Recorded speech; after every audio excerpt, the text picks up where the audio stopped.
दोस्तों परवेज़ इलाही साहब को शराब के केस में धर लिया गया है। तो असल वजह शराब नहीं है। असल वजह क्या है दोस्तों, मैं आपको वीडियो में बताऊंगा।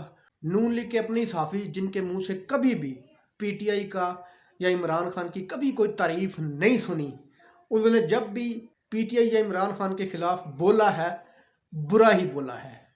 इमरान खान के अच्छे को भी उन्होंने बुरा बना के बोला है। सना बुच्चा का कहना है कि जो मरियम नवाज ने जो रैली निकाली है, जब वो बहुत बड़ा कारनामा करके कोई जंग फतह करके पाकिस्तान में आई थी, तो उनका ख्याल था कि बड़े लोग उनके इस्तकबाल के लिए आएंगे। उन्होंने पूरे पंजाब बल्कि पूरे पाकिस्तान को ये दावत दी थी कि मरियम साहबा का इस्तकबाल करें। लेकिन सना बुच्चा ने सारा पोल खोल के रख दिया। पता नहीं सना बुच्चा को क्या हो गया है, क्यों कोई सच बोलने का उनको कोई सांप लड़ गया है। तो उन्होंने कल सच बोल दिया। उन्होंने कहा जी कि पूरे पंजाब, पूरा पाकिस्तान को इकट्ठा करने के बाद फिर भी ये 2 से 2,500 लोग भी इकट्ठे नहीं कर सके। ये सना बुच्चा साहबा कह रही हैं, जिनके मुंह से कभी भी पीटीआई और इमरान खान के हक में कभी कोई बात नहीं निकली। अचानक इनके मुंह से सच निकलना शुरू हो गया है। तो मंसूर अली खान आपको पता है कि किन की ज़ुबान बोलता है, वो किन का टाउट है, किन का चमचा है। तो उसने भी ये कहा कि मरियम नवाज के इस्तकबाल पर, जो कि पूरे इन्होंने पाकिस्तान से लोगों को बुलाया हुआ था, उनके पूरे पाकिस्तान से लोगों को कॉल थी कि मरियम का इस्तकबाल करना है, तो उनके इस्तकबाल में वो जो पीटीआई का एक इमरान खान के हक में कराची के एक मोहल्ले की जो रैली है, उसके लोग भी मरियम नवाज की रैली से ज़्यादा थे, जो कि इमरान खान के हक में वहाँ पर बैठे हुए कोई एहतजाज कर रहे थे इमरान खान साहब के हक में। इनकी सोच से भी कम लोग वहाँ पे आए, और उनमें ज़्यादातर लोग पीटीआई के थे, जो कि सिर्फ़ और सिर्फ इनका तमाशा और इनकी नाकाम रैली को देखने के लिए आए थे। नून लीग के कारकुनों से ज़्यादा तादाद मीडिया के लोगों की थी। ये हाल था। मरियम नवाज ने कल बाप की नून लीग को तो दफन किया ही किया है।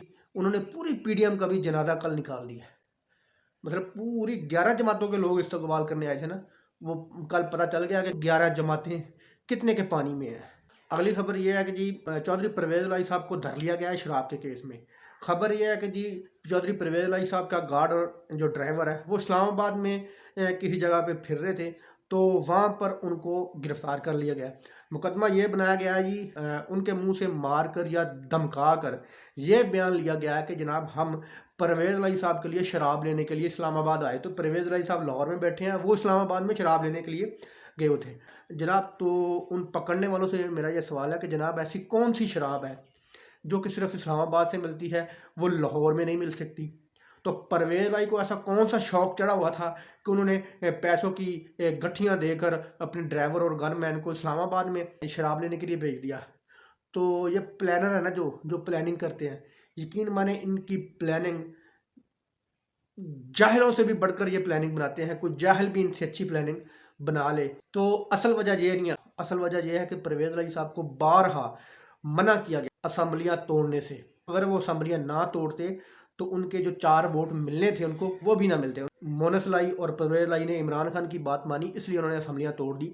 तब वो गुस्सा निकाल रहे हैं कि हमारे कहने के बावजूद तुम्हें मना किया तो तुमने क्यों असम्बलियाँ तोड़ी। अब वो इस चीज़ की चौधरी परवेज़ इलाही को सजा मिल रही है। अब देखें कि उन्होंने उस वक्त भी उनको डराया था कि अगर उन्होंने असम्बलियाँ तोड़ दी तो तुम्हारे खिलाफ फ़लाँ केस खुल जाएगा, फ़लाँ केस खुल जाएगा, फ़लाँ केस हो जाएगा। जिस तरह के इनकी जो रवैया है, असल चोरों को इन्होंने गोद में बिठाया हुआ है, असल जो डाकुओं को गोद में बिठाया हुआ है। ओ भाई ये चोर थे तो जब पहले पकड़ना था ना। अगर शराब पीते थे तो आपको पहले नहीं पता था, शराब पीते हैं तो पकड़ लेते। अगर ये चोर है तो आप पहले नहीं उसको पकड़ सकते थे जब ये हुकूमत में था। ये ड्रामेबाजियाँ अवाम के सामने ना किया करें। अवाम, इमरान खान ने आपकी तमाम ड्रामेबाजियाँ नंगी करके रख दी हैं अवाम के सामने। अब अवाम को बड़ा शौर आ गया है। दुनिया भर के चोर तो आपने अपनी गोद में बिठाए हुए हैं। किसी को वजीर खजाना बनाया हुआ है, किसी को वजीर आजम बनाया हुआ है, किसी को पंजाब का निगरान वजीर आला लगा दिया है। सारे चोर डाकू तो अपनी जेब में बिठाए, अपने गोद में बिठाए हुए हैं। ये तमाम ड्रामेबाजियाँ। अल्लाह हाफिज़।